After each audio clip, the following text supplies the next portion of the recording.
Welcome to Cute Girl Convos. I'm your girl Lisa. I'm Kia. Hey, How y'all girl. doing today? Oh, I just sound real country and like today. You just sound real country, like a country bumpkin. But how y'all doing today? Today is It's a wet Wednesday. Yeah. I think so. Yeah, it's kind of dreary outside. Yeah, we had a few cold days. I'm kind of glad to see it warm up just a little bit, just to melt the snow, but I love the snow. So what's been going on with you this week, girl? Nothing, girl. Same stuff, different day. You know, I guess. Any news with the kids? No, they just been. I forgot the whatchamacallit though, enlighten you about the whole from the last podcast. So if you ain't see our last episode about the funky cooties, you gotta go back and check that one out so that you can probably know what we talked about right here. But now, so look, one crazy thing that did happen. I'm all over the place. So I did not enlighten you guys about the whole conference situation with taking the kids. Maybe on another show. I'll tell you, I'd like to explain the whole story. But one thing I did want to tell you, I go to Walmart, right? Because I realized I didn't have enough of my sanitaries and my supplies for whatever. So I get in the mall. Get in Walmart. And I'm not too familiar with the Walmart that's closer to me now. I'm more familiar of the layout from where I used to live. Mm-hmm. So I get in here and I'm like all over the place. I can't just go and grab what I need because I'm looking for stuff now. Like I gotta learn this place. Mm-hmm. It's new to me. So I go up to the girl that's clearly working in this aisle because she's fixing the shelves or whatever, and she's a younger female. So I go up to her and I was like, hey, what aisle is your dishes in? She was like, huh? I said, your douche. She ain't have a clue what you was talking about. Not one. So she probably got a funky cootie.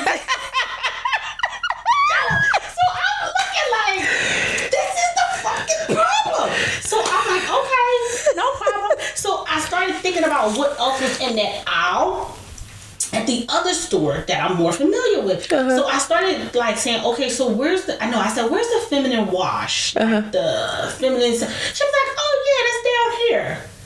I said, Lord, that's why these kids don't know. I said, okay. She took me there, and sure enough, it was there. So shout out to Walmart. They definitely kept all of the stuff together, but it was just in another aisle that I'm not familiar with. I don't go. The funny thing is, I had to make a stop at ShopRite. Okay. So G was driving, so I said, no, we're going to go to the one where we live, because I know the store. I'm not going into another ShopRite because then I gotta look for stuff, because some of them have the paper good aisles is in the beginning, the front of the store near produce, and some of it is at the other end. So I only need to get 4 things, so I'm gonna need to run in and run out. So I stay where I'm familiar. So I was like, oh my God, I gotta get used to this, or I'm gonna have to be forced to go to the one near my other house, and if I want to keep my sanity. Yeah, that's what it's looking like right now. So yeah. Well, that was it. Yeah. And I guess I'll tell you about the conference thing and everything. Yeah, I didn't do much. I think we left Friday. Okay. We went to the Showboat. Okay. Island Park, I think it's called. Yeah. The indoor water park. How was it? You liked it? You guys enjoyed it? It was okay. It was okay. I think it would be better during warmer weather because the water was a little cool in the swim up bar for the adults. The water was a little too cool for me, but in the kiddie pool, well, not it was kids, it was adults in there, but the kids side, their pool was very warm. It's cool if you got small children. We were there with the grandbaby, but and his mom, so it was okay. If you got small kids, it was fun. It was fun to see my stepdaughter get on the she got on that wave pool. Oh, the wave pool, yeah. Yeah. Oh my gosh, she was so scared. We were cracking up like, oh my God, girl, if you don't get on this thing. She kept holding the thing and then she'd bend down and she'd get up, bend down, get up, and she did that for about 5 minutes. Let me tell you something. The people that get on the wave pools and they actually can sustain themselves Shout out to y'all. Because I got on that one time and I truly underestimated how powerful it was. Yeah, that thing flipped my dumb ass right on. Once she got on it and got the hang of it, she was on there for a good 5 minutes. Oh, good stuff. She was on there for good. She said she didn't realize how long she was on there. She was on there for a long time. No, I got on one time. It threw my dumb ass right on. No, them little kids, I was cracking up because it pushed them all the way up to the top. It pushed them up to the top. Yeah. I think the only one that we got like a clips of successfully on there, I think was either Isaiah or Deshaun. One of them had got on there. They was on there for a good time, and we ended up by that time pulling out our phones and recording it. It take a lot of body power to hold it. All core. Yeah. Yeah. That is all core. I wouldn't dare try it. Mm-mm. No, I won't do it again. Yeah. Yeah. All right. Well, y'all clearly hear about our crazy weeks. Yes, so we hope y'all had a good week. Excellent. So today we're going to be talking about couples finances and the rule of thumb with couples finances. So who should be in control of the finances in the household? Mm-hmm. So let's just touch bases on the fact that for our married couples, that to this day now we're in 2024, that finances is still the number one rule or the number one reason for divorce. So that literally tells you that you can cheat on somebody and they'll stay with you. But if you fuck up their money, you don't have any. You cheating and broke. Nigga, please. You gotta go. So, to this day now, finances is the number one reason for divorce in America. They bust you upside your head as long as they can give you a couple dollars. That's crazy. I said that to my husband too. I said, man, so you can pretty much get away with murder, but when you mess with somebody's dough, that draws the line. That's a deal breaker. That's the deal breaker. Cheating can be worked out and anything else. It seems like. But when you get notification that you got overdraft fees, or the house is being messed up, and yeah, that's it. Or somebody out gambling and messing up the money. That's it. You mess up the money. That's the deal breaker. So what is the rule of thumb though? So honestly, I'm one of those type of people like, my husband will tell you like and I always keep.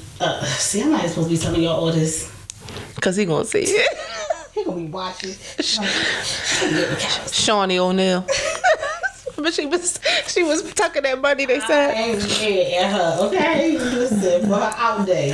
I ain't mad. But no, I feel like whoever is the strongest one in the relationship. The more responsible person. The more responsible one. The one that knows how to manage the dollar should be the one that should be responsible for the finances and maintaining everything and, keeping everything afloat. I think that's the one that should be the one that's in control of it. And I think it can also be a teacher moment for the person that's not responsible. Absolutely. Sit down and work it out together. I think everything should be open. Now, I don't just because not hot money. That's what you're saying. Individual with it, meaning like you know how to budget, you know how to say no, you know how to say, okay, well, we gotta plan out for it. Just because you are that type of person don't mean that you shouldn't be open to your partner as to what you're doing. Yeah. Especially if it's both of your money going into that pot. But okay, for somebody that's been single for a long time, I'm not speaking about myself, but I'm just trying to, different scenarios. For a person that's been single for a long time, they're good with being responsible for themselves. Right. So when they have to come in with somebody else, it's hard. It could be hard. So no, it is. Yeah. Because it was trial and error for my husband and I. Yeah. Definitely trial and error. Because he was so used to keeping the way he had always did it, and I was so used to doing it the way I've already did it. So it was like trying to find that balance between the two. But I think that's just trust It comes with a lot of trust. It takes baby steps. Like, hey, okay, let's keep our individual accounts, but then let's also we'll open up a joint account where we can start off this way. Yeah, and I always say trust but verify, meaning just because it's their responsibility to make sure that like y'all put your money together in a pot to pay the household bills, but just because you trust them don't mean you don't go and follow up and make sure that this is paid, that's paid, because so they gotta make sure they keep it open. Yeah. So you make sure that that mortgage is getting paid. You make sure that them light bills is getting paid, because you don't want to walk in the house and try to flick on the lights and the lights ain't on. Yeah. Or you come home and there's a note on the door, foreclosure. You know what I'm saying? So you gotta trust but verify. Do your due diligence as well. Right. To verify that it's being taken care of. Absolutely. And I'm famous for opening up the mail. Straight up. If it's coming from a mortgage company, I don't care if it is in his name, I'm opening it. I need to see what it is. I don't trust. I don't get any mail. All my personal mail, I get electronic. I hate mail. Really? I hate it. Paper mail? I hate it. Oh no. They ask me all the time, you wanna go? No. I wanna see that paper in my house. I want you to deliver that paper to my house. I need to see it. I hate it for one. Electronically? Yeah, no, you'll never get paid. So I set up my bills. All my bills, I have them set up electronically. Really? Yes. Why? Because in my mind, I got so much stuff going on. I'll remember what day it is coming out, but I'll forget. Like I might remember in the morning, okay, this or tomorrow, this got to be paid. Pay this tomorrow. But when tomorrow come, I'll forget. So as long as I know that the money is there, I know that it's coming out on the 18th. I know it's coming out on the 3rd. I'm good. I'm good. Yeah. Like I literally have the exact day of every single month. I sit down and I literally block that day out. That's my day that I'm in my office, and I literally sit down and do all of the bills. And I make sure all of the bills are not due until after that particular day that I'm sitting there. Because one, I need to see the paper. Two, like I always make sure like we only sign up with people that gives us perks. Like where's my perk for you having my business? So if we have 24 months to pay off something or no interest for a certain amount of time, like I need to see that in my hand, because now I need to do the mathematics to look at the money that's coming in to see how we're going to strategically make sure that we take care of this without paying you any interest. So you have to send that to the house. But the same thing that you're getting in the mail is the same thing you can pull online. Yeah, but and now print it out. I gotta use my paper. Why? I'm paying you. Use your paper. True. No. I just hate mail. I never check that mailbox unless I order something that was small and I got something that said it was delivered and it's not on my step. I know they probably put it in the mailbox. And then I'll go in the mailbox and I'll get out. Sorry, Jay. I'll go in the mailbox and I'll get out what belongs to me. Just that the package. I hate mail. Only thing I get in the mail is credit card offers. So that goes straight in the shredder because all my other bills are electronic. G gets the mail, and when he bring, I'll be like, any mail come for me? Like on color purple. You on my nerves. But other than that, I hate mail. I can't take it. They cannot. I'm not signing up for no electronic statement. Because listening to my parents, they always got the mail. And then I would, don't throw that away. Don't throw that away. Don't throw that away. You might need it. And then I had boxes and boxes in my basement in Philly of old pay stubs, mail. You know, so it's like I sit. Like once a year, we do shred. I do shred everything. Like I got a bin and I take and we do the shredding, or I'll drop it off. Cause you know UPS does free shredding. They do. You go right in there. They got a big bin. You drop it in. And there, it's like a lock on there too, and it's just a little mail slot, and you just drop it. Really? Right there, UPS. All UPS? I know the ones I go to, yeah. Oh, wow. Because my daughter asked me if she can use my shredder. And she can just go right to the UPS and just drop it in there. It's a big trash. Oh, wow. I didn't know that. See, you learned something new on the show. And I'm sure somebody out there didn't know that either. Yeah, you just drop it in. So, yeah, Yeah, no, don't please don't. So do you feel like the household bill should be paid from a joint account? Yeah, why not? Or and/or. Yes, it can be. But then some people will find it more of a headache for them. Because let's say your joint account is with one bank and then your two personal accounts are with two separate banks. So then you got to go to those separate banks, grab out the money, put the money in a joint account. Sometimes there's a lot of inconvenience goes into that as well. Right. So, or you can just delegate certain bills to individuals. Because nowadays, women is the head of the house. In some households, right, you used to have it with a man. So that's the case for me. So our joint account is with one bank, and I have my own personal and savings account with that bank, but that's not my primary bank. Right. My primary bank is somewhere else, so that's where the bulk of my money is. So it would take, and then where our joint account is, they don't have Navy Federal, they don't have many branches. I mean, I do have a credit card with them, so I guess I could pay the bills from my credit card and just pay the credit card bill. Why would you pay interest? True. So that wouldn't be a good idea for me. Yeah. That would not be a good thing for me. Like, I only want to pay interest on something that I know I have to keep long term. Anything else, no. That make a lot of sense. So I dodge that anyway. I can't, like, literally, I will switch balances with another card that's offering me no interest. Yeah. That's it. But again, you have to know what works for you and your household, right? If y'all got any questions about, outside of here, like how I really do it and all my spreadsheets, I got tons of spreadsheets I use. Because I literally, like, work out what I want certain things to look like at a certain period of time. So I'm like, it's like, you're real methodical with it. Yes.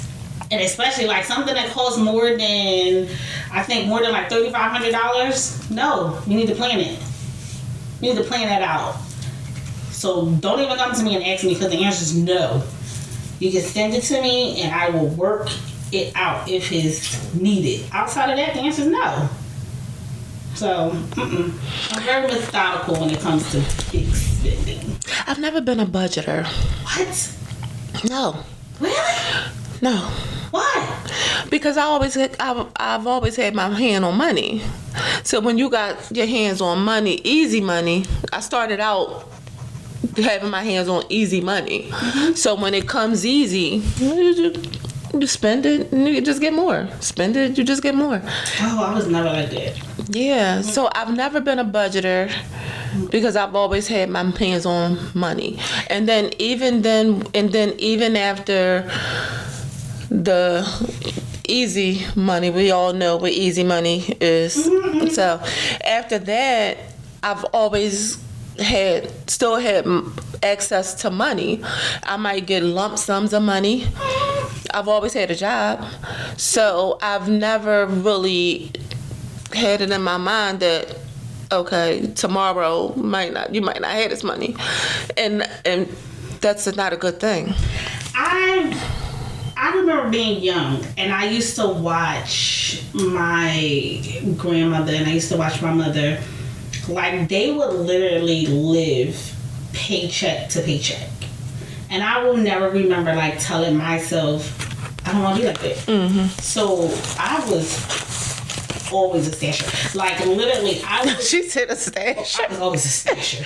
Straight up, that's what they want. Like, I was always there. Like, to the point where I would get money. My mother would give me money for my car fare. I would take that money and put it aside and walk to school. I don't have to pay it. Why am I paying now? I'm going to save that and I'll walk. It was that simple. My husband now, he was my boyfriend then. He will buy my trans passes because he was like, I don't know why you're walking. Okay, fine. I'll take it. I will use it at that point. If he didn't get it, I didn't buy it. No, I would put my money somewhere else. When I got into my apartment and my house and stuff like that, no. Like, literally, again, it was a phase when him and I wasn't together, right? He's paying child support. Okay. His child support is paying my mortgage. My other friend is paying my utilities. Yes, you got to pay for my time. Okay? You have to pay for my time. So, all of my any opportunity I had from yay high, stashing. Not spending. No, I'm not going to go buy that hoagie. I'll be fine. I can drink air. That's it. I will grab that one bag of potato chips because back then it was a quarter. Right. Right. And I'll get my one hug. That was what? You're cracking a bottle. So I would literally spend 50 cents. I remember one time somebody had gave me like $20 or $40, and at the end of the week I had still had it, and they could not figure out how. How did you maintain that for the whole week? Because I'm spending there. I eat my breakfast before I leave out of my house. My lunch I take with me to my job. My dinner I'm back in my house to make myself something to eat. The end. Not spending any money. Well, I hope I learned a lot from you, because I could be watching a video of somebody eating something and it's like, now that's what I want. Really? Yeah. That's considered. I'm trying to do better. Okay. I'm trying to do better. So what I did buy is one of those money saving challenge books. Okay. So I'm up to number 53. Yeah, so I'm past the halfway mark. Mm-hmm. So every time I get paid, I said I'm gonna take. I usually take like $500 out the bank, okay, and I'll put it in the book. So when I get paid in the next 2 weeks, I'm gonna take another. I'll take $400 and put it in the book. Okay. So when I do finally fill up the book, what I said I'm going to do is I'm not going to take the money out the book and start over. I'm just going to get another book. Okay. So I'm going to try to do 3 books. Okay. Now, are you gaining any interest on these books? No. No. Okay. So once you get to your quota, mm-hmm, I would suggest that you pull it and put it somewhere else that you can accrue some interest on. Yeah. Okay. So don't just leave it there. But you don't get that much interest when you put money in the bank. Shop around.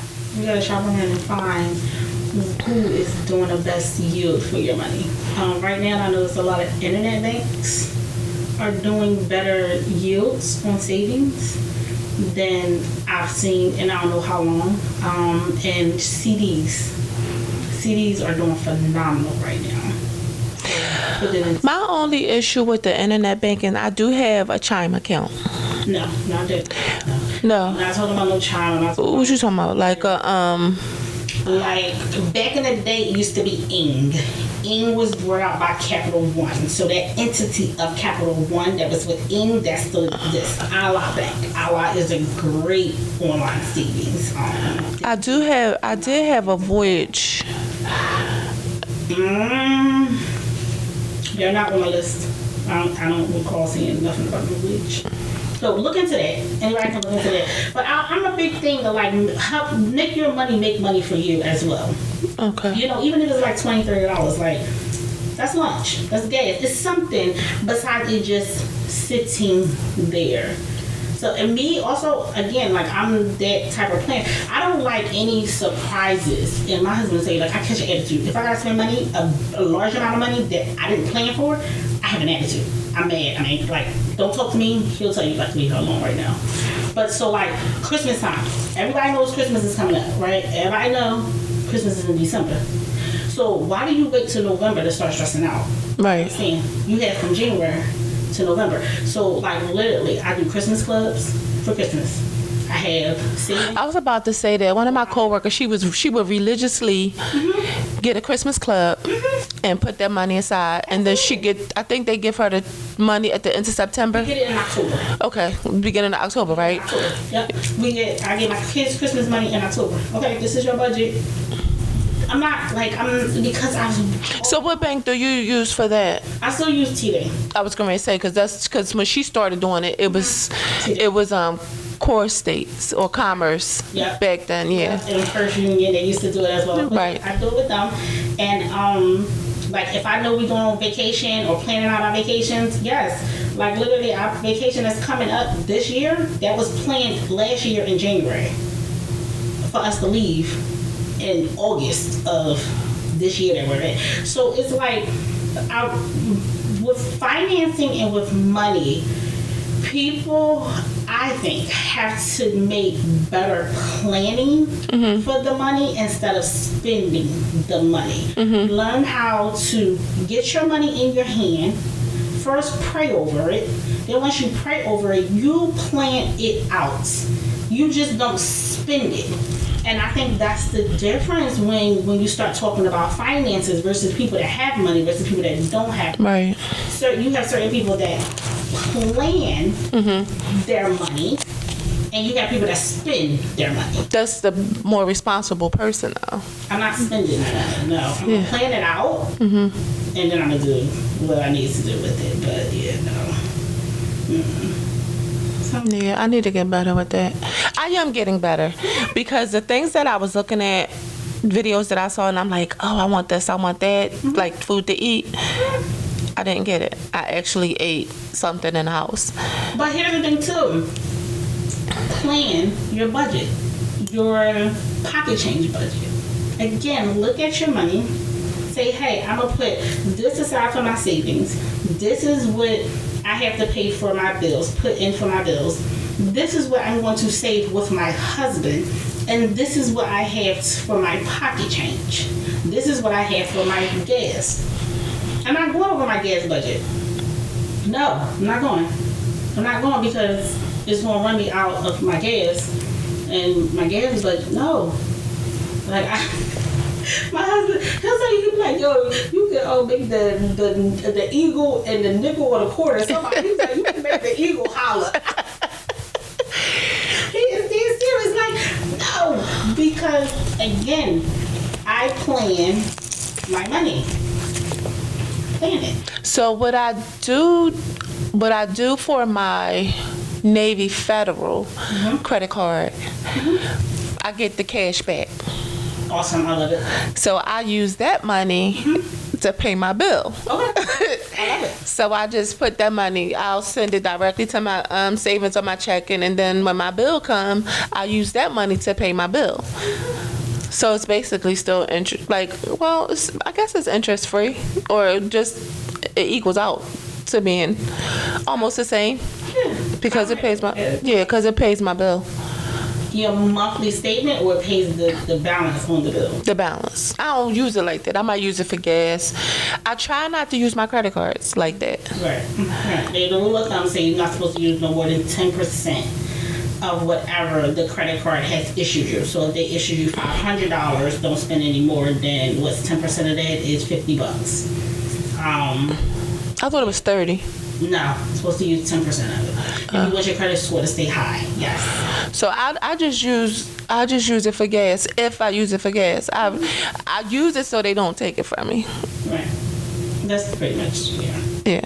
And predominantly, I keep mine out there for whatchamacallit, for to keep the credit score at a certain point. Right. Now don't get me wrong. If I'm going on vacation, I definitely prefer to use my cards. Why? Because you can get, anything can happen. You can get your money back. In cash, you can't claim it back, right? So my card goes missing. Hey, I can call it. You can stop it. Anything like that. So if we're going on vacation, then yeah, I'll let them know. Hey, I'm going to be spending X, Y, Z, because literally, like, my card's a stop. Capital One will call me up in a minute. Like, Miss Davis, the fraud people. So major credit cards. How many do you think a person should have? Major. They can afford. As many as they can afford. They can't be all zeroed out. Right. Like, they can't be zeroed out. But like, for instance, if I go into a store and the store be like, oh, well, if you use your card, you can get 20% off right now. Yeah, I'm gonna take that 20% off right now, and then I'm gonna make a payment on it right after I finish. And I'm gonna pay it off. So I used to have a lot of store credit cards. I don't have them anymore. Yeah. Because I was shopping like crazy. Yeah, I was shopping like crazy. I would pay my bill, but I would still shop like crazy. I don't even know how many major credit cards I have now. Let me see. That's the nature of the beast, right? Because you feel like you have it, and if you see something that you want, I mean, that's also why they put it out there, right? So that people can, do what we do. Now I do have one. The only store credit card I do have is Best Buy, because I need it for computer, electronics, and stuff for what we do. So I need that. 24. I mean, what is it? Interest free, 24 months. Paid off in 24 months. Yeah. Make sure you pay it off before 24 months. Yeah. So, I try not to use my credit cards. I think it's easier for me if I got the cash and I need to pump gas. I just use my debit card. I'd rather do that. So do you budget out for anything, or you just go with the flow? Kinda just go with the flow. Okay. Well, that's the good. I mean, that's the good. I know that I gotta have my house money. Okay. Do you know House money? the bills for the house? Okay. Yeah. I know I gotta have that. I know I gotta have gas and food. That's about it. I'm kind of low maintenance, and clothes I don't need, shoes I don't need. You don't need it, but do you still buy it? Because half of America don't need it, but they still spend. Yeah, I will. Okay. Because I've lost some weight, I need to go. That's a totally different thing. Yeah, I need to kind of, replenish some things, but for the most part. So then your savings account should be decent. It is. Okay. Yeah. So, I mean, again, I feel like if we go back to the topic, right, for financing, who should be responsible? Again, whoever is the strongest one in the household should be that one. But you should definitely, again, like have an account or give certain bills to each one. So that you don't got to do all the ripping and running to make sure the money is in the account and but also still have a savings account for you and your partner to like build on. Like, what are you guys' goals? What are you trying to accomplish? Where are you trying to go at in life? A trip fund or just whatever you two put in together to watch and grow. And then still have your own independent accounts as well. So I know it was one point in life too, like where I wasn't working, and it was hard to have to like go to my spouse to ask him for money to like get stuff. So I think that's where that analogy comes to me. I ain't gonna go to him asking him for pad money. Why? Not saying that I couldn't. You just think that that's your body and it's your responsibility to make sure you have that? I did. I don't know, I was younger then too. I mean, now I do. I was like, babe, you at Walmart? Let me get those tampons right there. Yeah, because I mean, if he wasn't working and he needed deodorant, where you think he gonna get it from? You think he gonna steal it before he asks you to get it? He is totally different than me. He is so totally different than me.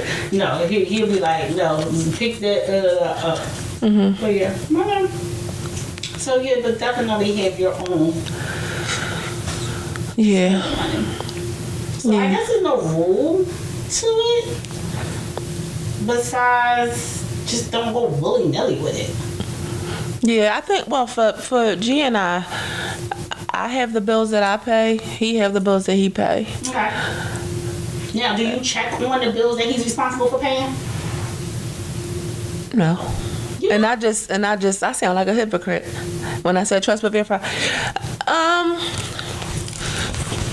You don't check it? Well, usually he'll pay his stuff before me. Okay. He might pay it a couple days before it's due. I'm gonna pay it on the due date. Lies. Yeah. I'm gonna pay it a couple days before the due date. So when I go to pay it, because my stuff is electronic. Okay. So when I go to make sure that they took it, I can see that it'll say 0 due once mine is paid. Okay. So that's how I know he paid it. I see. Yeah. Yeah. I wish we call it. It depends. Like I look at all of them. What'd you say, lies? I look through all of them. I do. And especially like if I see anything that comes from the mortgage companies, from any of the properties that we own, I'm opening it. I'm opening it. Yeah, I just think it's more of a convenient for me to have everything in one spot, meaning like on my phone. Mm-hmm. So if I need to pull up bank statement, if I need to pull up something for the house, I can just go on my phone, and if I have to print it, I'll print it, but 9 times out of 10 I don't have to. Okay. So I hate paper. I hate the mail. I just hate paper. Like I have a container now of mail that I need to shred, but I'm not gonna sit at the table and shred it. Now that you told me about the UPS, I'm gonna take that around the corner to UPS and dump it right in the thing, because I haven't gone in that container in a year. So if I didn't need to go in there, I don't need it. Right. So it's going in the trash. And then paper calls, paper fleas too. What is that? Child, they like little mites, but they it's caused by paper, and it causes you to itch. They call paper fleas. How they gonna do it? They just jump on you. Oh. They microscopic. You can't see it, but you can feel it. Like you will be itching. When I used to work at the bank, we had the cabinet. The cabinet was kind of old. And then they had all the paper, like the money orders, the cashier's checks, all that blank paper and receipt books and all of that stuff under there. And we used to be up there itching and scratching, yes. Oh my God. Yeah. Until the exterminator come, and then it'll calm it down. Yeah, it's called paper fleas. Never knew that. Yeah. Never heard of it. Mm-hmm. I heard of dust mice. No paper. They basically the same thing. Oh, okay. Dust mice will make you itch. They do. If they in your bed, they be in. What the hell? You don't know dust mites get in your bed? They got spray for that. It's called Good Night, and you spray your mattress. It don't leave a stain, but it just kills dust mites. Dust mites come from the cells in your skin, the ash and all that stuff that falls off your skin while you're sleeping. Yeah, that's why I wash my ass before I get in the bed. But you still gonna shed skin. Oh my God. Yeah, it's called. No, it's no. Go to Lowe's. Go to Lowe's or Home Goods. No, I'm serious. Go to Lowe's or go to Home Goods, and they got. I'm not Home Goods. Lowe's or Home Depot, and they got this spray. It's called Good Night, and it's for dust mites that get in your mattress. That's something that you cover. Like all of our mattresses in my house are all covered with mattress covers. Then you might be repelling it, and it's falling. I think the kids, like even I was like, we'll take our mattress covers off from time to time and we'll wash them, and then we'll put our mattress covers back on the mattress. I don't know. I don't know if it's still getting through, but I know that if you don't have a mattress, and it's good. It's just, Okay. Yeah. Girl, you gonna scare me. I'm gonna be in there. Yeah. Oh, jeez. Oh, Lord. So back to finances, right? So what you think about slush funds? Slush fund? Mm-hmm. So what is that? Did I miss something? A slush fund is like, in my opinion of a slush fund, and somebody else can interpret it some other way. That's my little money to do whatever I want to do with pocket it. Change. Yeah. That's what I call it. Yeah. It's okay to have pocket change. To get my nails done, my feet done, my hair, my makeup, stuff like that. That's in my budget. Yeah. Mm-hmm. But see, I just put the money in there, so I don't budget it. I don't budget for it. I just put the money in there. So if like one day I just feel like I just want to go to the casino, I'm gonna go to the casino and I'm gonna use the money that's in the slush fund. So it sounds like we just have a different analogy. Again, there's more than one way to skin a cat, right? Right. So people just have different ways to do things. I mean, but as far as that, yeah, that's all within the planning of my finances. So yes, that's a part of it. Yeah. Like literally, like, and even still, like, I'm planning on like certain things for the kids as far as school goes. I'm now looking at, okay, if that's going to be a new expense for our household, how are we going to pay that? Where's that money going to come out of?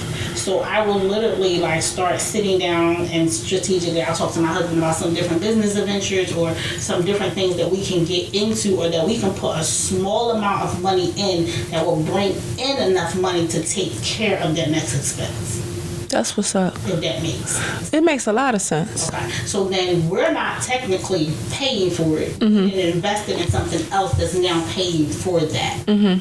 So that's just how it works. So I need your help then, because I need to invest in some things that's going to help pay for some things. Yeah. Oh, sorry. But yeah, that's pretty much how I would do. So finances, again, planning. I don't care how much money you have. I don't care if you're receiving minimum wage. You know, I was listening to one great speaker before. He was saying, like, it's not more money that people need. It's better decisions with the money that they have. So even if you're like a minimum wage worker, taking your money and planning it out for you when you get it is a world of a difference you can make. Like, don't spend your check before you get it. Living beyond your means. Living beyond your means. So, question for you, since you seem like you're a financial guru. It seems to me. Okay, so for somebody who, let's say a what do they call it? Middle income household. Okay, middle class. What do you consider a reasonable amount for someone to have in their personal savings account? 10,000, 20,000, 30,000. What are their expenses? I mean, it depends on what their household bills are. I mean, whatever the person's rent is or mortgage is, I would say have that in your account 6 times. Okay. Because God forbid anything happens to your employment or anything happens to, you know, anything can happen. Anything is possible in your car and you can't get to work. At least be able to maintain your overhead to your home for at least 6 months. So when you say home, you're talking about the rent or mortgage plus utilities. No, I'm literally just saying. Because, I mean, you might have a house, but then you might not have no lights or water. So you got to think about. There are programs out here that can help maintain it. Like, so again, saving needs to be a realistic dollar amount. Because if it can be astronomical, right? Then everybody would do it. If you had that kind of money where you can, or you was bringing in that kind of money where you can sit on $20,000 or sit on $30,000, then financing or just, it wouldn't be an issue, right? So we're talking about the middle class folks who are barely making it from one check to the next. The one that be lower class though? No, lower class mean you're not even paying your own rent. I thought that would be just broke. I thought that would just be broke. But no, I always thought that like lower class is people who live paycheck to paycheck. Middle class is people who's doing okay. Like they're comfortably, you know, they're smooth sailing. Right, but they also are responsible for more of their livelihood than somebody who's on a lower class. Because when you start thinking about somebody on a lower class, their overhead is paid for. They're on some type of program that's paying their rent. So now they're only held responsible for their utilities and whatever clothes. So that would be like subsidized housing. Right. So, but and you only qualify for food either because they're getting food stamp. Right. So they just don't have no income. The 9 times out of 10 they're on welfare. Well, no, because some people like, okay, say if certain households got like 4 or 5 kids or have multiple children in there, a mother can be like, or a father can be, whoever is responsible, they can be working at a lower paying job, like, I hate to call these certain companies out, but like a Family Dollar or a Dollar General or someplace that's on a lower scale that's like a low income. They're not bringing in enough income. Whereas though, if you're not bringing in enough income, now subsidized housing, Section 8 or HUD or whoever, now because you're making this amount, they will go ahead and pay for your rent, or you get approved to get your rent. So they pay a certain amount? No, some programs they pay all of your rent. What? Yeah, and then they have programs where they get help with the electric, they get help with the gas bill. So those to me are my lower class folks, are the ones that are able or qualify for all of those programs. When you get into middle class, honey, you don't qualify for none of that. You don't qualify for no Section 8, no nothing. Like, you are really responsible for your well-being at that point once you get into that middle class bracket. So again, if you're in that middle class bracket, and the rule of thumb would be in that bracket to at least be able to maintain the whatever you pay for your overhead, have that 6 times. Now again, if something happens to your job or something happens to whatever, you can allocate that money in different places because, I mean, it takes a while for somebody to kick you out. They gotta go through the process. A mortgage company gotta go through a process before they can evict you. Yeah, and tenants got more rights than landlords. Right. So if you a tenant, and I ain't telling nobody don't pay their bills, but I'm just saying that a hardship. She's saying do your research if you're on your way out. Okay. She's saying do your research because you could stall them for at least three to 6 months. So that 6 months that you got stashed away, I'm gonna need you to make sure your lights and everything else is taken care of. Make sure you're keeping your car situated. Pay them a little something. Get yourself back on your feet, and by the time it's time for your court date, you can tell the judge, Your Honor, I got half, and I'm gonna have the other half on Friday because I'm about to get paid for my new job. And I think it's a lot of gigs out here now where if you lose your job, you can walk into another one. You can walk into another one, but if you have a vehicle, you can also Uber, you can do Lyft, you can do DoorDash, you can do Instacart, you can do. That's because you choose to be. Yeah, like they got the laundry, but you could do laundry service for people. Take their clothes to the laundromat, all that stuff now. So, like you said, we have so many different means of communicating now without actually having somebody's number. I mean, all you got to do. I don't know if certain people like we have Nextdoor. We have the app called Nextdoor. And like anybody that's within your zip code, I mean, all you gotta do is say, hey, do anybody need their grass cut? Or offer your services for a certain dollar amount. There's no reason why people don't got no money. Pride. The people let pride get in the way. Well, the Bible says the pride comes before the fall, honey. Yeah. It ain't no pride in walking around broke. If you used to being broke, it ain't no problem. Oh, shit. Thanks. But that has got to be. G made a statement about somebody the other day. I looked at him because he kind of say some off the wall stuff. So he was like, "Yeah, they're homosexual." So I'm like, "Why would you say that?" He was like, "No, they having sex for keys." Oh, meaning a homosexual. And I'm like, okay, it kind of makes sense. I'm not doing it. What? Having sex? Money? There's a lot of guys out here and women. Free? No, I'm saying there's a lot of guys out here and women out here that are afraid to stand on their own 2 feet and have their own. So they'll rather have sex with somebody just to have a place to stay at night. Oh. Okay. I mean, well, those people are just lazy. Like, they're lazy. It's the mindset when it comes to something like that. Yeah. I think so. Anyway, I think it is. I think it's the mindset. Because, like, if it's an average individual who's doing, pussy ain't free. Y'all pay for that. Period. You listen, last episode we just talked about how much it costs to maintain this shit. You ain't getting it for free. Right. So, no. But far as like somebody just staying with somebody and, letting somebody else take care of them.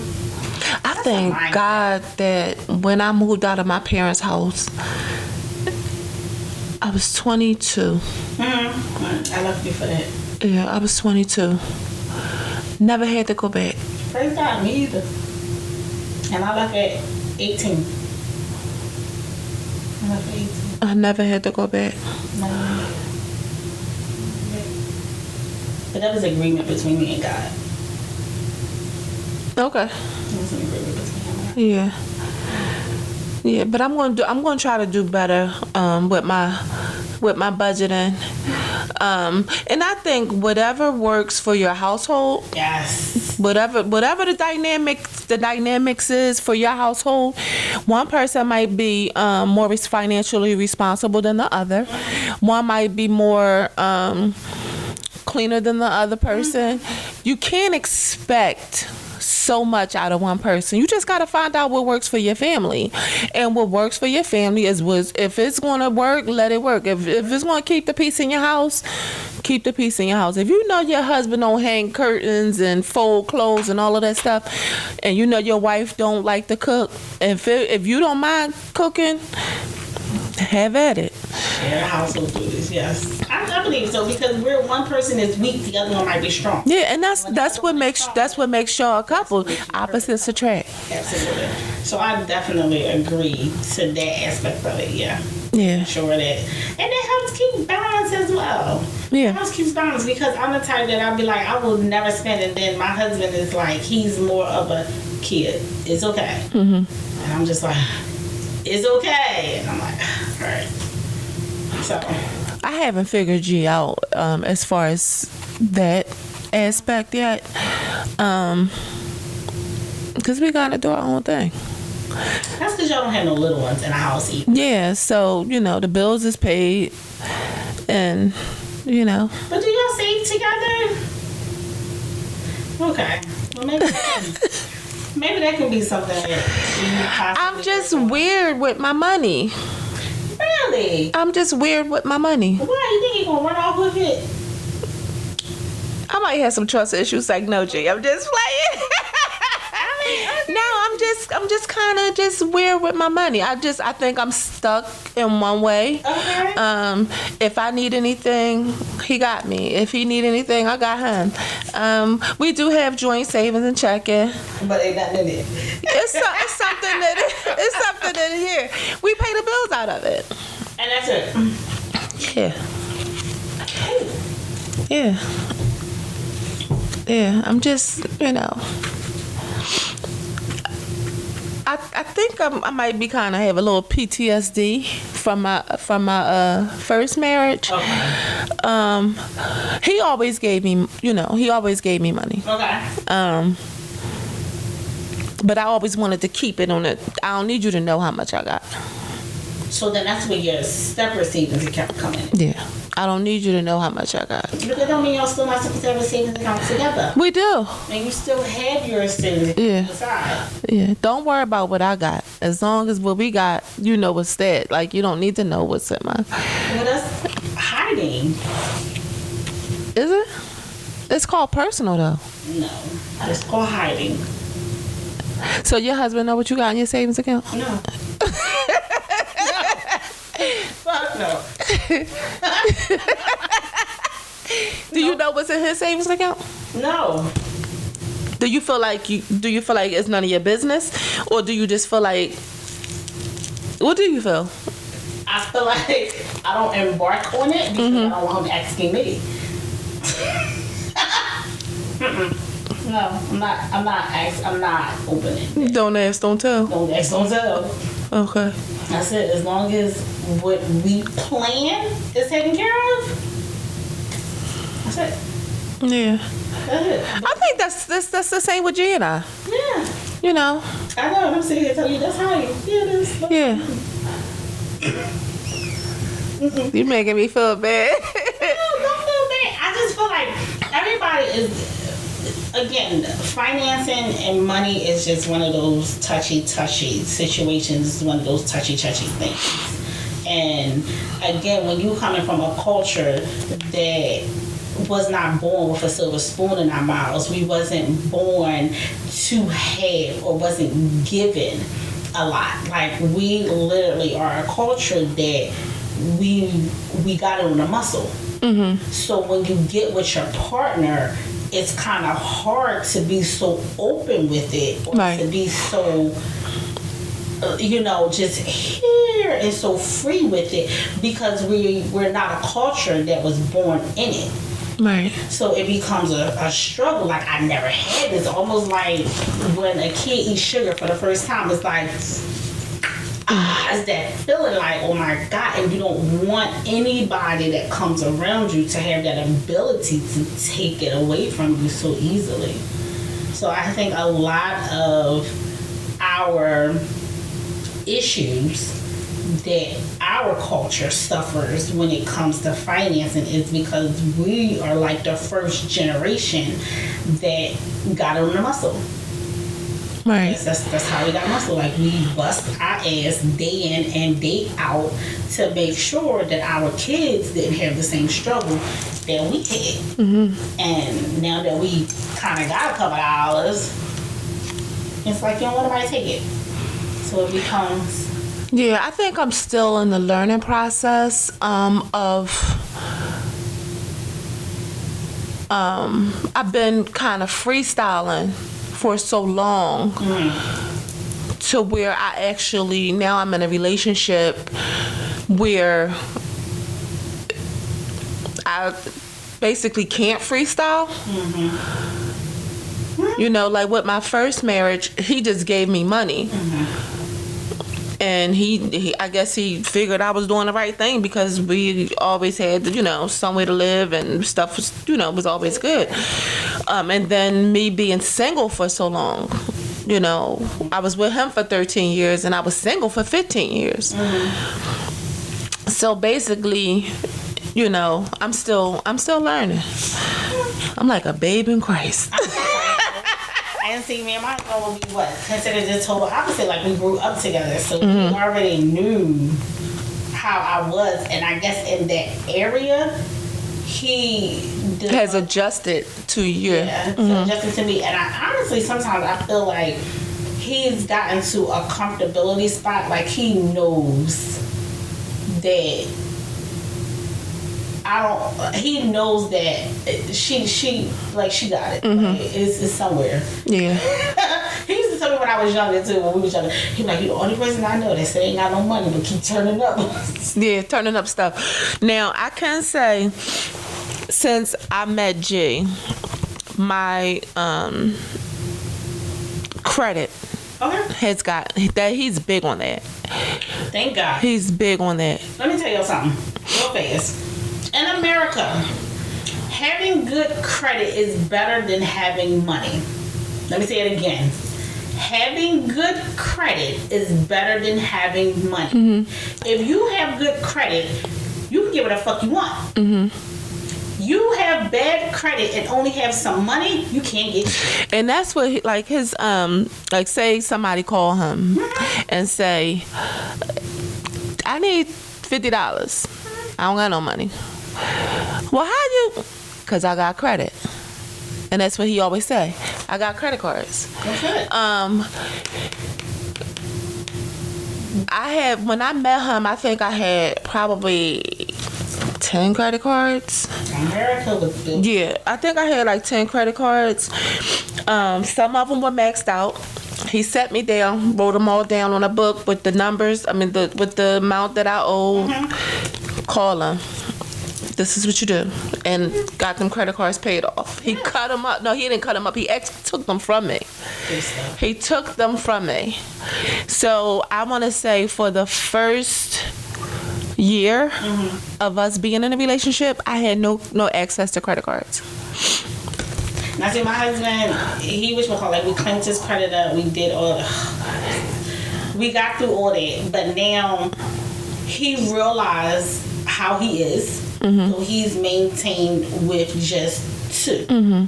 And he's fine with it. Mm-hmm. Keep his credit score situated. Got how, I do other things to, maintain his credit, whatever.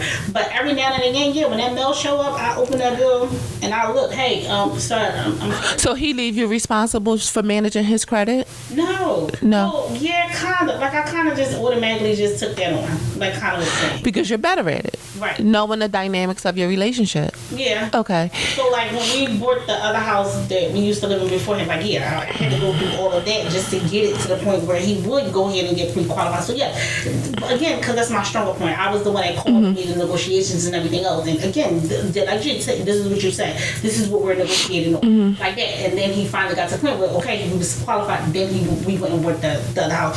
But when it comes to like his current car situation, yeah, I open him up and I look at, hey, excuse me, you spending too much on that car. I'm gonna need you to pay that. So because I'm gonna pay that or pay it down or pay. I don't care. Just take care of it. Because even though I had the 10 credit cards, my credit score wasn't up there. Because you owe too much on them. Yeah. And even though I would pay, some of them I would pay the statement amount, some of them I paid the whole thing. Never paid the statement amount. Never. And you always pay more. No, I'm talking about like, so say not the minimum due. So say it's $300. Okay. Right? There's say it's $300 due. Okay. The minimum amount is $30. Okay. But the statement amount is $150 or $160. That means you spent more before they actually to generate the bill. Yeah. So even though I had all those credit cards and I was using them and paying them, my credit score never seemed like it was being affected. So G took a hold of my... Because you was spending too much on them. Yeah. He took a hold of that. And I let him because it was obvious that I wasn't doing something right. So we got that straightened up. My credit score is good now. Like, it's up there. What he did was he put me on 2 of his credit cards when I didn't have any. When he took my cards from me and I closed out those accounts, he put me on 2 of his cards. Got me up there. Then I reapplied and got my credit cards again.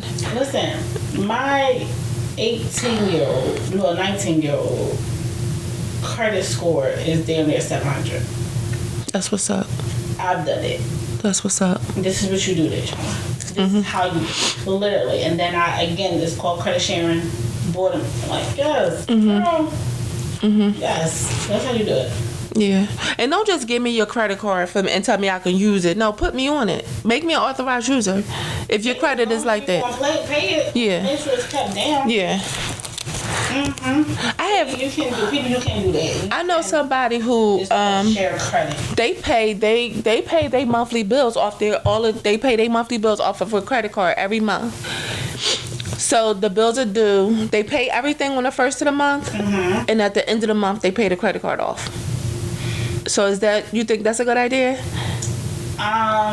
They pay all their bills, car note, insurance, house, everything, groceries, everything off their credit card at the beginning of the month, and at the end of the month they pay the credit card off. Okay. As long as they pay their full statement balance, then yeah, that's fine. My thing is just don't accrue a bunch of interest with using these people's money. Because the money that you're going to pay in their interest, you could have put that into something else or saved that somewhere else. And everybody stop. People be thinking like, oh, people got money just laying around. Like if you got a bunch of stuff in your house that you don't want no more or you don't use no more, sell it. That's money. One man's trash is another man's treasure. That could be money that you put aside and save. I was thinking about having a garage sale for all them shoes I got. Put them online. You ain't even gotta do that no more. Marketplace, Prime, Poshmark. Yeah. Like, there's no reason to go eBay. Sell that shit. Yeah. I ain't still got it. So I literally, like, when we was about to buy the other house, I remember us planning it out because I was up one night, girl. And I was reading and I was seeing them interest rates and I remember tapping him. Excuse me, we gotta move. was like, what? I was like, listen, the interest rates is this, so we gotta get out of here, because if we leave out of here, we can get into something like this and pay the same amount of mortgage that we're paying right here. I was sleepless on this. He was like, go back to Give your brain a rest for a minute, please. Why don't you? I was like, all right, fine. So I'm like, managing it all. I went to the where was I at? I think I was in the States Center this time. And I used to always talk to one of my work coworkers there. And I remember telling her, I was like, all right, we got to get the down payment money. I don't want to take it from here. I was like, you know what? I'm going to sell some stuff in my house. I know that I got enough stuff that I don't use or that I don't want that's laying around in the house that I can get $1,000 for the down payment. And that's what I did. That's what's up. So it was dumb shit. So what was you trying to buy? It was the down payment stuff for the house. Okay. So. Okay. But yeah, like if you plan it out, it can be done without touching other stuff. Anything else. Yeah. Y'all see, y'all want to learn some things, because I'm sitting here across from her and I'm learning a lot. Yeah. Sometimes you think you have it figured out, and you realize that there's always room for improvement, and you can always learn some things. Yeah. Finances is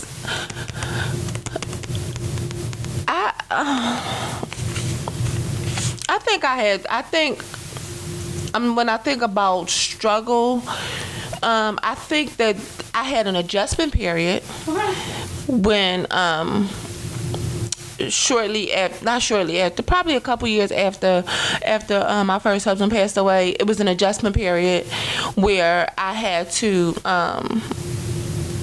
adjust how I was spending, because I wasn't getting it so fast. Right. So how was your childhood though? My childhood was, we didn't have the name brand. We had name brand stuff, but it didn't come like, some, like the kids today, they got walls full of new sneakers that they could choose from. We didn't have that. We might have had 2 pair of sneakers, about 3 pair of shoes that we could switch up on. We didn't have like all the name brand stuff until we got our own jobs at very young age, 13, 14. So we started to buy our own stuff. But we always was dressed nice. Like, my parents made it do what it do. So we were always clean. We were always dressed nice. We always had food. We always had a nice house. So, and then I was a kid. Like, I believe in staying in a child's place. I don't care about what y'all doing over there. Now, when my sister and my brothers and them started getting jobs, and I started getting older, like 13, 14, I gained some insight, and I was able to not think so selfishly. Now that I got this little summer job, what I'm going to do is, or after school job, what I'm going to do is I'm going to use my money to get the things that I want, so that way my parents are not spending their money to now take care of me. They're going to help, with the school clothes and stuff like that. But the things that I want, not the things that I need, but the things that I want, I'm going to use my money to get that, so I can take a load off of them. And then that way they can use that money that they were spending on us to get something for themselves. So your own money, when it came time for you to buy certain things that you needed, did you ration it out, or whatever you had money for? So at a very young age, I'm going to say 13, 14, I started buying my own soap. I started buying my own soap powder, toothpaste, stuff like that. I had that stuff in my bedroom. So instead of my parents buying, and then my son, I'm the youngest, so they were already doing that. So I learned that from them. Okay. So now, instead of my parents buying enough soap powder and soap and toothpaste to supply a household of 6, now they're only doing it to supply a household of 2, because it's just my mom and my dad. Okay. So they're saving. They're not, So. Well, no, I wasn't in the household with a mom and a dad. So that wasn't the scene that I had. I mean, my dad was around, from what I'm understanding. When I was younger, he did his job. But my parents, unfortunately, had succumbed to the drug scene, which was, I guess, popular at that particular time. So being in a household now with my grandmother, like literally she had 6 kids, and now our kids are having kids, and we're all in the house. Like it wasn't easy. It wasn't easy. So I guess seeing it, and I guess knowing that it wasn't easy, I kind of just came up with the thing. Like you gotta put it away. You have to plan. You have to save. You have to prioritize. You have to plan your money, not spend. Yeah, like my dad wasn't a spender. My mom wasn't a spender either. My dad went to work. He gave my mom the paycheck. Well, they had the account, whatever. And I remember my mom saying, this was when I was young. She said, "Listen, he ain't never questioned me. He know that the lights is on. He always got a roof over the head, refrigerator full, y'all clean. He got the things that he needs, so he didn't need to question me." And and then my stepdad came in the picture, and he was a saver as well.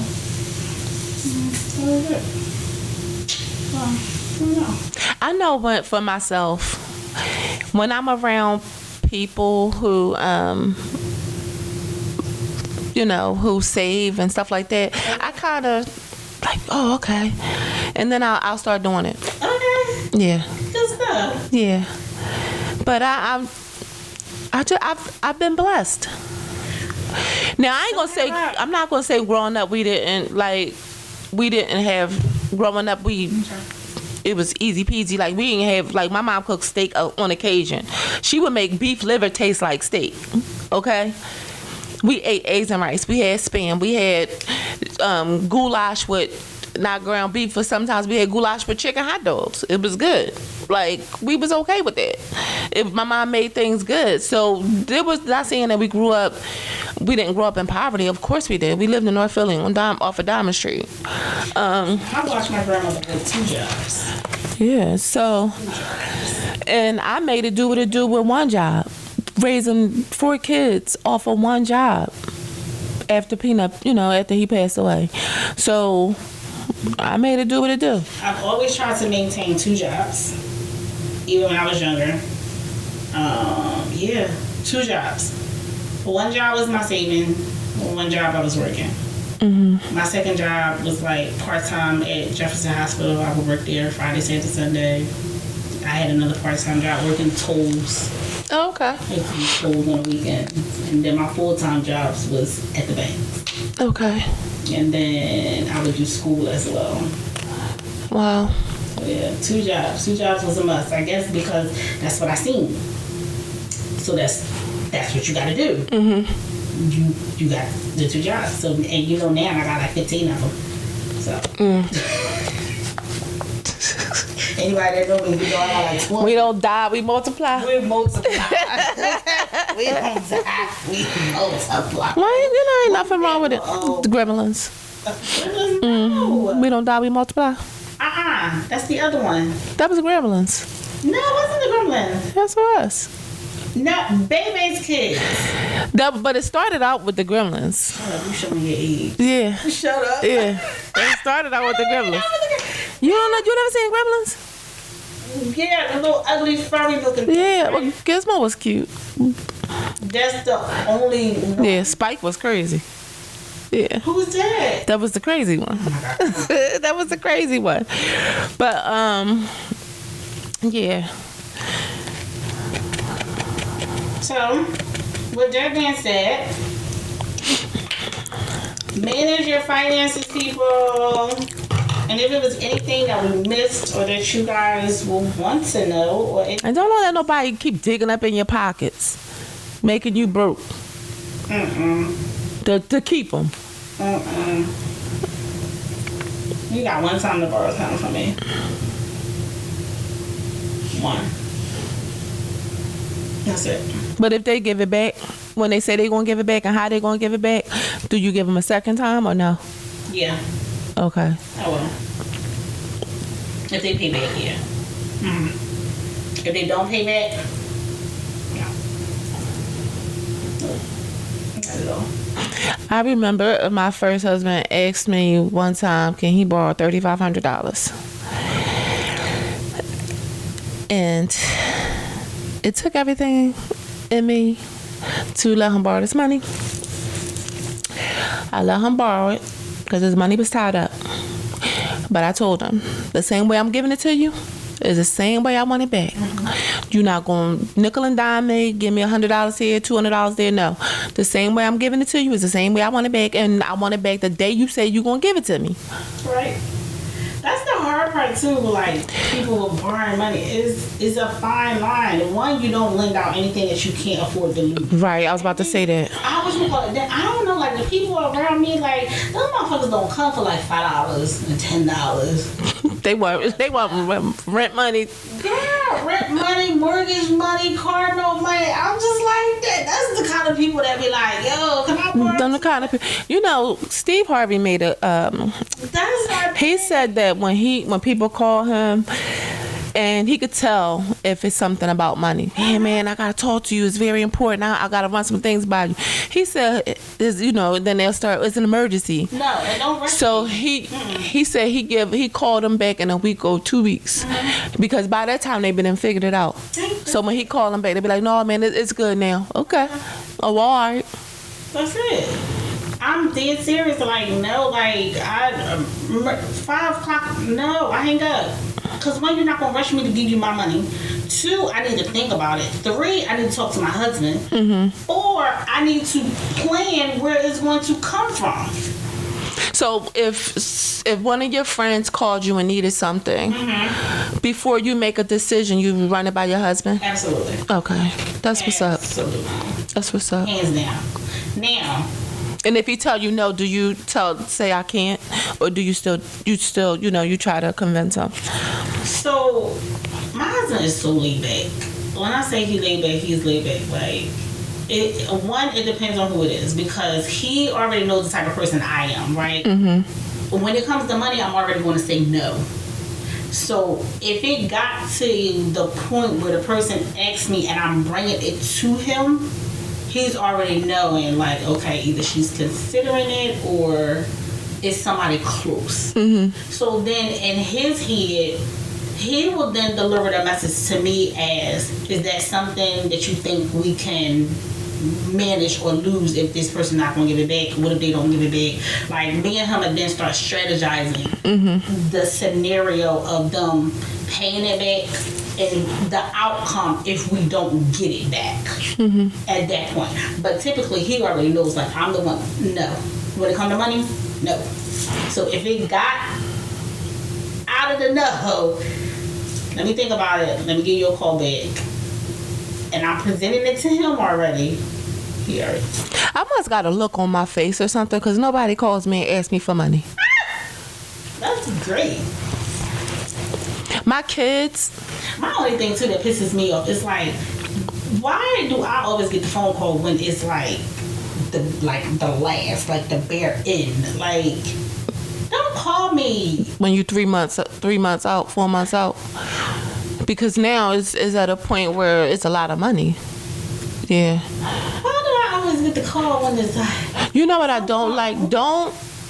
If you know you don't have intentions on giving me the money back, just don't use the word borrow. Because when you use the word borrow, I'm expecting my money.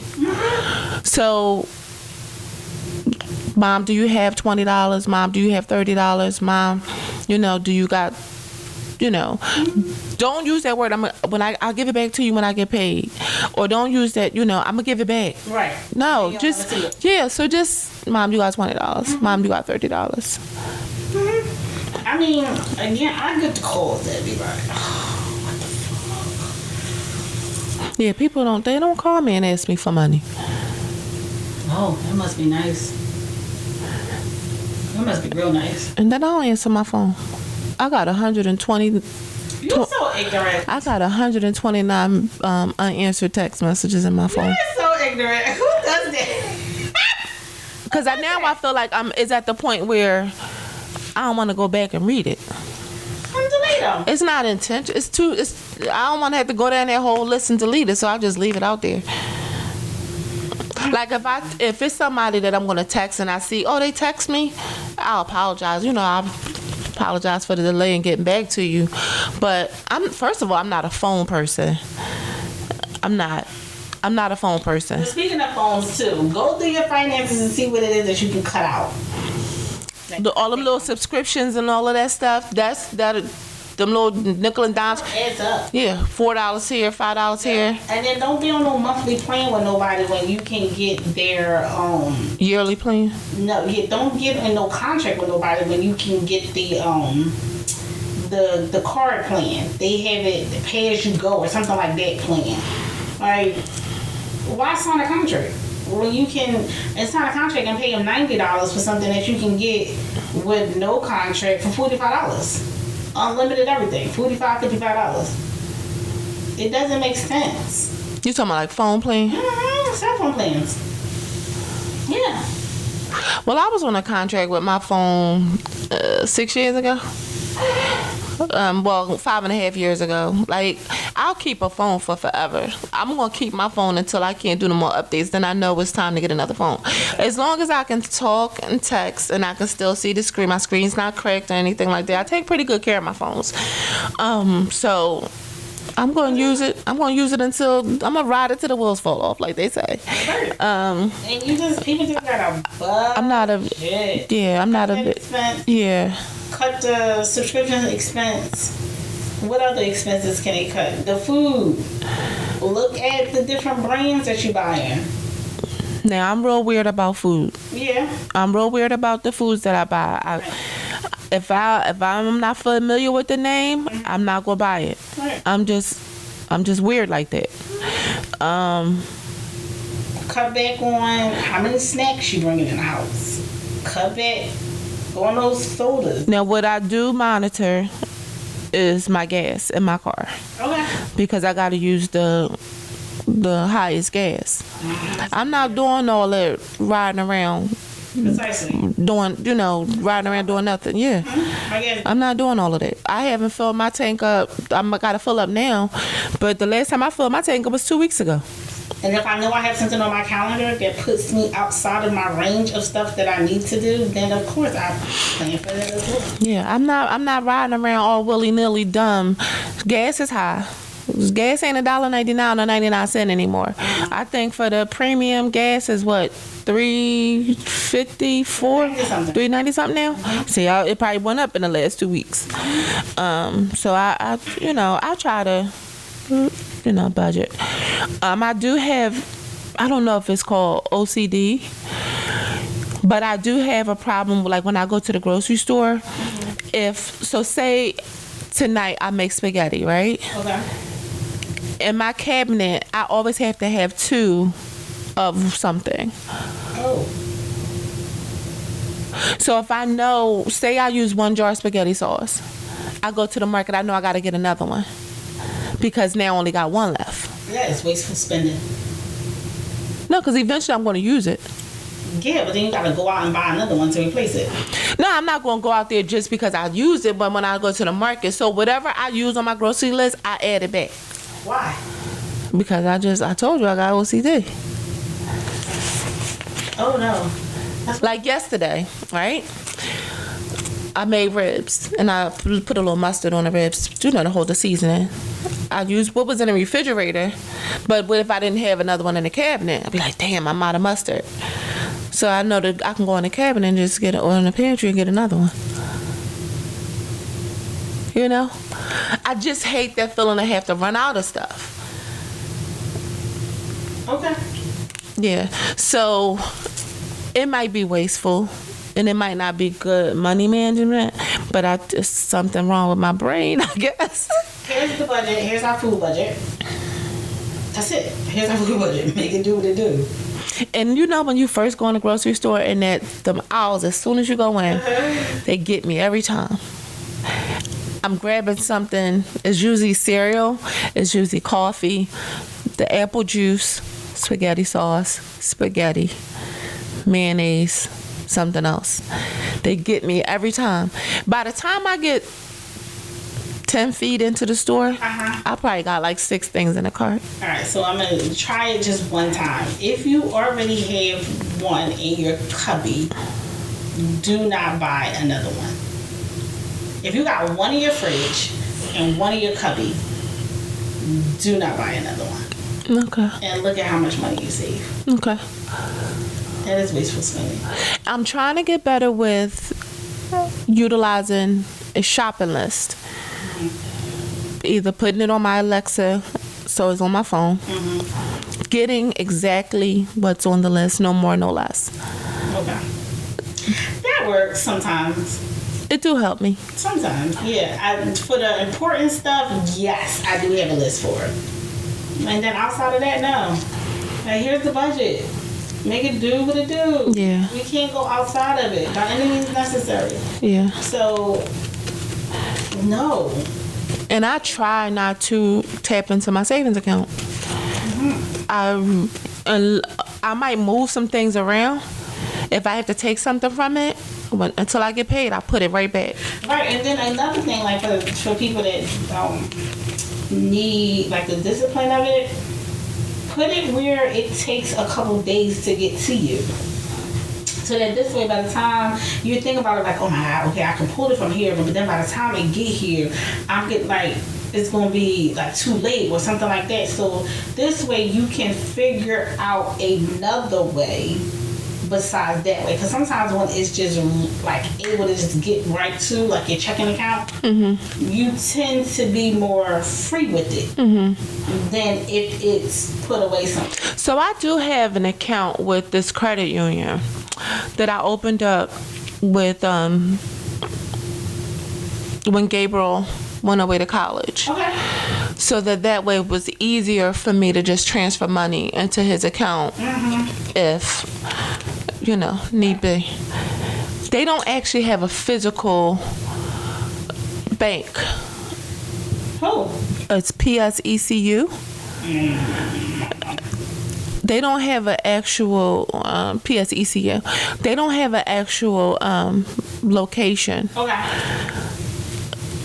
And don't have no debit cards. I do have a debit card with them, but maybe I'll put my money in there, cause I put money in that account when I opened up the account. And I never even touched it. There you go. I got the debit card. I don't even remember the. Yeah, that's the rule, like the steering rule of thumb. So just making sure that it's not so easily accessible to you, Right. especially when you're starting out. Did you ever hear the saying, "People with money don't carry money"? Do you believe that? Yeah. Somebody asked my cousin. I'm not gonna say somebody. My cousin asked me if I had change for $100. I was like, I don't have no cash on me. He was like, people with money don't have money, don't carry money. So I was like, what? So he was like, yeah. He said, you think you can walk up to Dave Chappelle and ask them for change for $100? Yeah, I got a card, but I don't. Like right now in my bag, I have no cash. I have no cash either. Well, the cash that I did have, I wound up putting it in my. And I ain't saying I'm rich. I know for sure. I know for sure I ain't rich, but I took money out of my account to put into, when I got paid, to put into my savings book, my little book, and I wanted to fill it up to a certain point, and I didn't have it with the cash that I took out the bank. So I know I had a few dollars in my wallet. So I was like, oh, okay. So it actually worked out. So now I have no cash. Yeah. Typically, no. Now I do try to keep a couple dollars in my car, just in case something happened with traffic, and coming from Delaware to Philly, sometimes it might be an accident where they'll push you over to go to New Jersey and go all the way around, because it has happened to me. And to my knowledge, I don't know if you can use a debit card to pay tolls. Okay, so that's why I always keep at least $10 in my car in case. That's fine. I mean, that's cool. And I used to I actually learned my lesson the hard way dealing with that. So, like, literally, I ended up just getting easy gas because I said, this is crazy. Yeah. No cash, and I was just like, yeah, I had to run the tool and everything. I was like, okay. You had to run the tool. I did. I had the cash on me. So they made you pay full price. Girl, they sent me a letter. They wanted me to pay that, some type of fee for this. And, Penalty fee and all of that. yeah, donate to something else. I said, so y'all got me fucked up. That's because you know I went got eat cash. You won't do that to me again. Right. Ever again. So, Right. But yeah, I just don't. Yeah. So I hope y'all learned some things, because I know for sure I learned some things. Oh wait, y'all, and also look at our new shirts. We got them up black and white one. Again, they will be available pretty soon on our IG page and our IG store. This is the black. No, this is the white with the black writing. Yep. Mm-hmm. That's cute. I got a little chilly, so during our little break I had to grab my my sweater. Right, so a couple announcements. If you guys want or have any questions for us, any questions, comments, or concerns, please feel free to email us. What?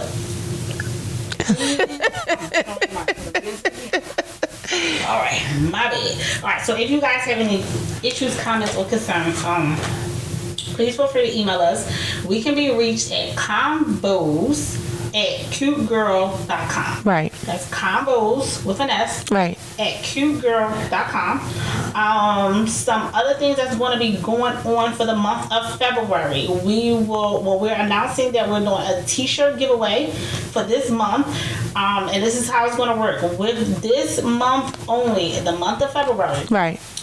We're only going to select the winner of our t-shirt from our Instagram. So what we need y'all to do is go to our Instagram page and follow us. Follow.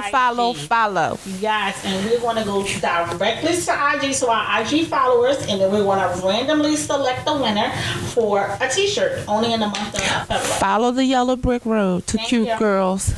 To Cute Girls. And if you guys are liking the information for which you're getting, make sure you share. Yep, just go to we want to accept the winner from the Instagram. And if y'all got any questions, like y'all want to ask us anything about relationships, anything, marriage, we not experts, but you know, We've been through some things. yeah, I've been through a lot. So if you have any questions, you can ask Kia, you can ask myself. If we don't know, we're going to make sure that we get the right information for you, because we're not going to steer you wrong, because we love you. Right. So if you have any questions, convos@cutegurl.com. Convos@cutegirls.com. And the other thing that we're going to be rolling out as well, probably sometime in March and April. In our second quarter is we're going to be doing what is the advertisement? So if you have something that you guys would like us to present on our show or to talk about, A networking event. yes. Just hit us up on convos@cutegirl.com and we will gladly mention your business. Don't be afraid to share your business. Yes. Don't be afraid to share our business. Right. cutegirl.com. Cute Girl. No, convos@cutegirl.com. Convos. And follow us on Instagram, Facebook, and make sure you subscribe to our YouTube. Yes. Okay? But if you want this t-shirt, you need to follow us on Facebook. Yes, and we look forward to your comments, and you can comment, and we'll be taking everything into consideration. But come with good vibes. Come with good vibes, because we all sisters and brothers, and we love y'all. There we go. So, thank y'all for joining us this week, and we'll see you guys next week, and we love y'all. Peace.